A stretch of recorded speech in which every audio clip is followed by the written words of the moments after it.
Hi, hope you are doing well. So, this is the third lecture of chapter number 1 of class 11. So, in this lecture, we are going to discuss about the question answers of the first chapter, and this is the first chapter, Khatamun Nabiyyin Hazrat Muhammad Sallallahu Alaihi Wasallam. And before starting the lecture, I request you to subscribe my channel and also watch this video at the end so that you can grasp the concept. So this is the question number 1. Reflect on the lasting legacy of Rasulullah Sallallahu Alaihi Wasallam as mentioned in the text. How does his and mission continue to inspire people across different cultures and societies today? So the question is that what is the Rasulullah Sallallahu Alaihi Wasallam lasting legacy and how it impacts today's culture and society? The lasting legacy of Rasulullah Sallallahu Alaihi Wasallam is his justice, mercy, and equality. So these are the very important, significant qualities of Rasulullah Sallallahu Alaihi Wasallam life and his role model as. He focused on these things as justice, mercy, and equality, and we can get different examples from his livelihood. His life continues to inspire people everywhere because his teachings are universal and timeless. So the question number 2 is, what was the importance of Rasulullah Sallallahu Alaihi Wasallam involvement in the Hilful Fuzul? So it was a pact for which was made for the protection of the oppressed. So how does this event shows his Rasulullah Sallallahu Alaihi Wasallam commitment to justice? So Helpful Fazul was for the oppressed people and for their justice. So how does this event justifies this quality? His involvement in Helpful Fazul showed his early commitment to justice. He spotted the oppressed and stood for fairness even before prophethood. So now let's talk about the question number 3. So it is, how did Hazrat Khadija Radhiyallahu anha support Rasulullah Sallallahu Alaihi Wasallam both emotionally and financially? So why was her support crucial during the early years of his mission? So Hazrat Khadija Radhiyallahu anha supported in every way Rasulullah Sallallahu Alaihi Wasallam. So his support was how it was crucial. So Hazrat Khadija Radhiyallahu anha comforted him emotionally and supported him financially. Her help was crucial in the early years of Islam because he was he needed support. He needed that, and Hazrat Khadija Radhiyallahu anha made him strong against all the oppressions and all the difficulties.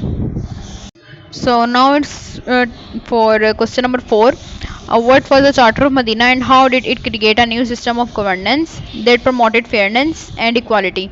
The Charter of Medina was an agreement between different communities.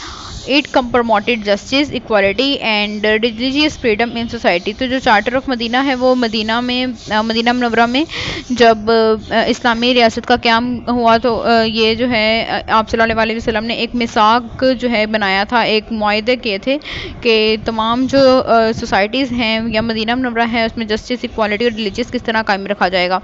So it has different it has a significant importance in the different communities. Why was the Hijra migration from Makkah to Medina so important for the growth of Islam? How did it change the course of history? So as we know that the Hijra or the migration from Makkah to Medina was due to the divine guidance. So Hijra provided Muslims freedom to practice Islam. It laid the foundation of Islamic state and changed the course of history. So now let's talk about the question number 6. Why do you think that the writer focuses on values like mercy, justice, and equality in Rasulullah Sallallahu Alaihi Wasallam life? What might be the writer's intention or point of view behind selecting these aspects? So these are the qualities which are the most prominent one in the Rasulullah Sallallahu Alaihi Wasallam life. So the writer highlights these values because they are universal. They are the rights of every person. They are human rights. So they show that Rasulullah Sallallahu Alaihi Wasallam teaching are relevant for all times and societies. So next question is question number 7. In his final sermon, Rasulullah Sallallahu Alaihi Wasallam spoke about the core tenets means characteristics of Islam. How can his Sallallahu Alaihi Wasallam message be understood as a universal call for justice, equality, and moral integrity? So Rasulullah Sallallahu Alaihi Wasallam focuses on different aspects in his final sermon, Khutbah Hijjatul Wida.